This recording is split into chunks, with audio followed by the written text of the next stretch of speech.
Hello friends, जय Jagannath and welcome to my mini blog. जेहेतु काली थिला चंद्रग्रहण किसी तो रंधा खाद्य खाइबार नथिला सेतिपई आमे किछि फ्रूट्स नहीं आसथिलु। एटा होछि आमे भात रोसई करिकि खाइ देथिलु 12टा 12:30 भितरे। आ एटा होछि राति माने संध्या 7टा समय रो ना पानी दबा नहीं एम दिखाइया एवं खाया किपर लागुछ जेमती मोठे ग्रहण लागिछि मोठे चंद्र ग्रहण रे केमिति लागुछि जेमिति मोठे ग्रहण मुसा केते केमति लागुछि मते तो खाइबा देखिले ग्रहण फण में सब भूली जाए।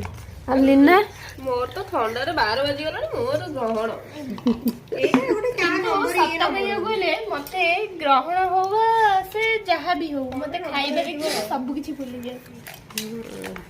खास करके एई भलिया हां ना काली आमे खाइथिलु एही परि किछि द्रव्य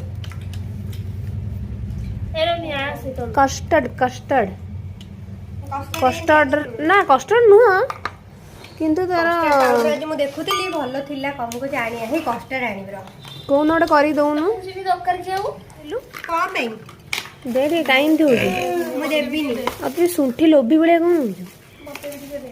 रह देखम तुम दउची ए एमनी का बहुत एमिति कोन दउछु त आ ढेर पका मु भोक लगे हम खाइ हमुनी। हां हां मोर सत्ती हेलो हम्म वाह कलरफुल हो गया और दिखे लो